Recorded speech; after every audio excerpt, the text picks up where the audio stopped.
Hi everyone, I'm Srinivasan.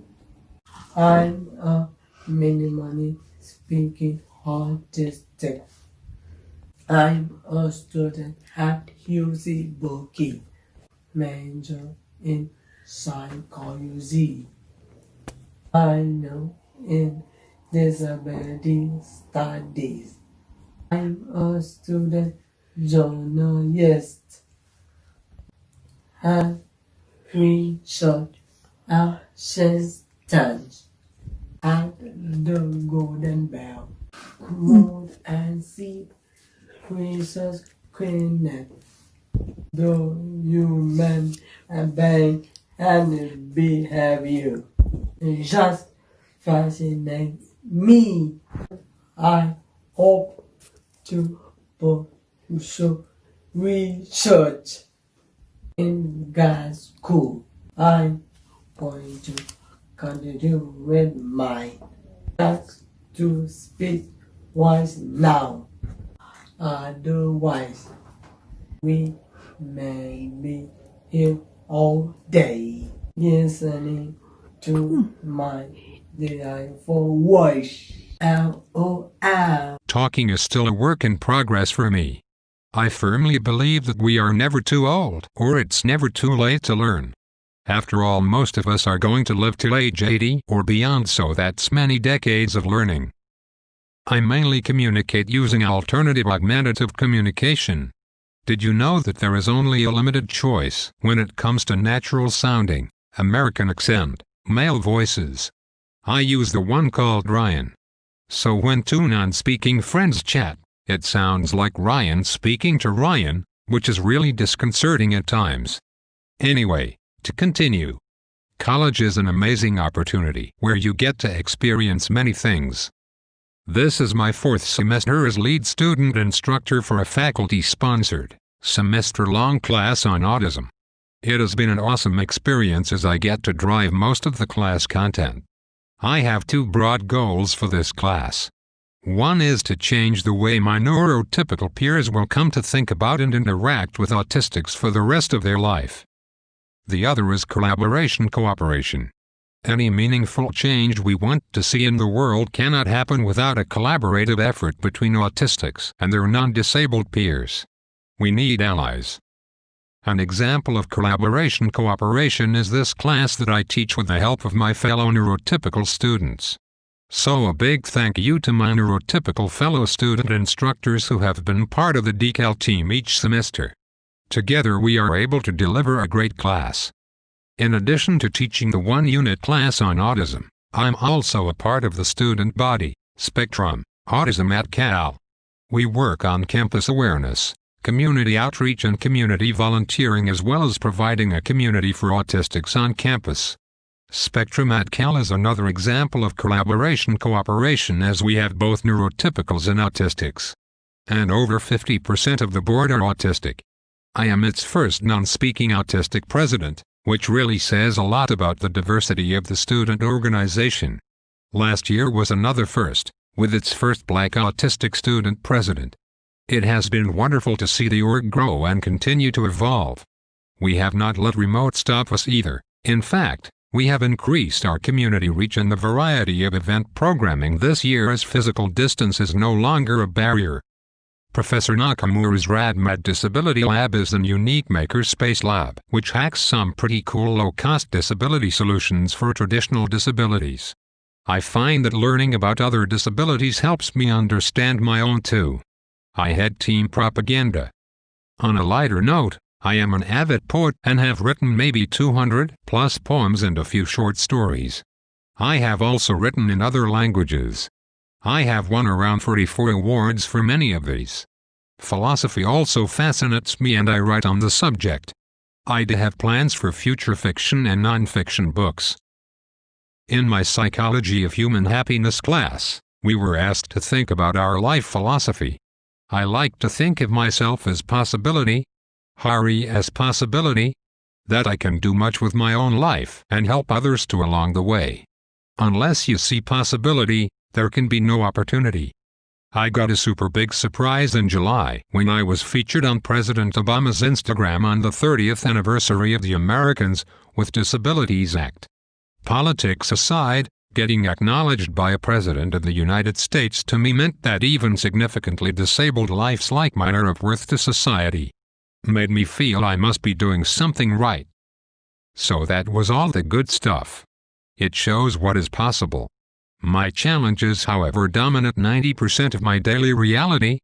They use up most of my time, effort and energy and can be exhausting to navigate. My support team and I are having to constantly look for creative workarounds to many things, which is by no means easy. I have oral motor apraxia, which affects both my speech and my motor ability. On the speaking front, it's like there is a disconnect between the thoughts in my brain and the ability of my oral motor muscles to carry out those instructions. I can think of something, but often unable to sequence the words out of my mouth. In the meantime, the other person is staring at me waiting for me to output some words, so there is great pressure to perform the act of talking, almost like a spotlight effect. I get all flustered and anxious and may blurt out any random words. In the meantime, speaking is still a work in progress for me. Hoping to get to a basic conversational level in the next decade. But I long for faster and more intuitive communication technology that does not have to rely on a lot of motor ability and which can pick up on neural intent. I hope to see such technology at least during my lifetime. On the motor skill front, it's again like a disconnect between instruction given by the brain and the muscle doing the actual motor task. The result is poor fine motor skills. I have almost no handwriting skills, which can present challenges in doing the penmanship required for math and science. So while I enjoy math and science, it has been challenging to do the physical part of the work and have had to use various software.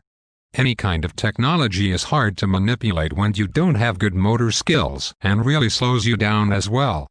Poor fine motor skills can also really affect your daily living skills, starting from buttoning your shirt. I also have a poor body schema or body mapping. What this means is that my brain is now always aware of my entire body in space and time, which can be very disconcerting. Sensory dysregulation or the inability to process the environmental input efficiently is often what is behind all the atypical body mannerisms called stimming. Compulsive and repetitive behaviors can really interfere and distract from being productive in daily living life activities. I also have a dual diagnosis of ADHD.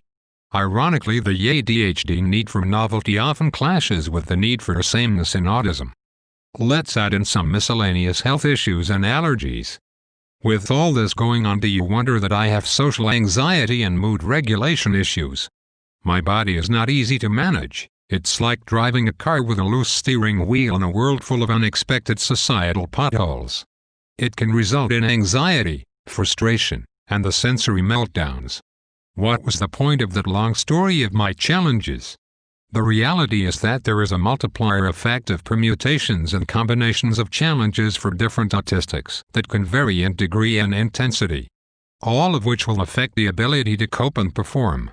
There are too many intangibles. In the meantime, I feel supports and accommodations are looking to target a small and fixed list of things to address. For example, that access to augmentative communication will pretty much cover the needs of those with limited spoken communication. But this is just the beginning of what is needed. So, is there a happy medium? Why college? For starters, everyone should have access to education. It should not have to be a zigzag journey. It opens up potential opportunities. It gives you the chance to become a productive and contributing member of society. Remember, even neurotypicals are not guaranteed a job after college, but college gives you lots of other benefits. It gives you new perspectives and knowledge. It improves your quality of life. Most importantly, it gives you a seat at the table. That means you can be part of the conversations around change. You can demand change or perhaps even redefine the table itself. Seriously, where else are you going to get to see stuff like this? LOL, this student was in a cage protesting the caging of animals. Some sample and pretty standard DSP accommodations. Some of the technology supports I use in the classroom and outside classrooms. There are many text-to-speech apps, and you just have to try out a few to see which one you are most comfortable with. These are the ones I'm currently using. It's best not to get too attached to one in case it gets discontinued by the developer. Initially, the teacher or students are a little startled by the more robotic computer voice, but they get used to it. An app I have liked for math once is Math Scribe. Practically speaking, there is not enough space on a classroom desk for multiple devices, so you often have to choose between having a laptop or an iPad. So that means that it's useful to have a text-to-voice on the laptop too, so you are flexible about the use of either device. On the math science front, I have really liked the MathType software and also the free GeoGebra graphing software for graphs. Attitude of the college matters. No one said, "No, you can't do this at Cal." And that makes a lot of difference as it allows you the flexibility to come up with creative workarounds. When you have a more significant and very visible disability, and your communication speed is a lot slower, there's much more that's needed beyond DSP accommodations to navigate academia. I don't quite fit the current image of a college-going autistic. It does require quite a bit of proactive work and effort. Here are some ideas. DSP cannot reveal your disability to your professor. They only know accommodations. But when you have a visible and significant disability, you want less surprises and less shocks in class. I proactively email my profs and grad student instructors and give concrete examples of what has worked for me in the past and how I was able to participate in the classroom setting. College will invariably involve group projects. Students are willing to include and accommodate, but unsure as to how. So you have to tell them exactly how you can participate and contribute. For a group debate, I worked on the opening statement, as that can be pre-prepared. For a research project, I worked on the introduction and literature review rather than the data collection portion. Large classes are your friend. Ambient noise in a large classroom drowns out any stemming sounds, and any atypical mannerisms are less noticeable. No one is staring at you. There is lots of anonymity, which means less anxiety. Prepare an escape plan. Sitting near the exit means quick getaway if you are overwhelmed. Sitting at the back means no one is staring at you. Know the locations of restrooms, as they are possibly the only private space on a large campus and generally empty during lecture time. Are these enough? No way. The combinations of accommodations and workarounds barely scratch the surface. I feel like I'm just winging my way through most of the day. There are just too many societal unknowns to have to pre-plan. I wanted to add something about the current remote instruction that all of us are experiencing now due to the pandemic. The negatives: missing the vibrant energy of campus and social opportunities. Zoom fatigue. Silver linings: camera and microphone is under your control. Everyone has to use chat, so it's equalizing for me. Less social anxiety of having to monitor social cues, keeping your stemming under control. Potential accommodation in post-pandemic world. Option to occasionally attend lectures remotely if feeling overwhelmed. I've missed a few lectures as a result of feeling overwhelmed and being unable to even enter the lecture hall. On the subject of accommodations, this quote really stood out to me from Judy Heumann's recent memoir. Part of the problem is that we tend to think that equality is about treating everyone the same, when it's not. It's about fairness. It's about equity of access, and equity of access looks different for me. When this is not understood, we get framed as complaining, even though we are asking for the same rights as everyone else. I think understanding this equity of access will be a key in understanding accommodations when it comes to non-traditional disabilities like autism, whether in education or employment or in other areas. In my disabilities studies class, we discussed accommodations for the more traditional disabilities. Removal of architectural access barriers, for instance, are tangible and concrete measures in terms of what has to be done for implementation. It's a uniform application even if there are initial high-dollar costs. But what do accommodations even look like for the neurodiversity community as a whole? Accommodations are nebulous in terms of uniformity of application, as each person is unique in their level of support needs. There could even be clashing accommodations for two different people. Everyone is not calmed down by the same thing, and some things can make it worse. So whose needs get priority, and who gets to decide this? This is an important conversation for our generation to work on. Thank you.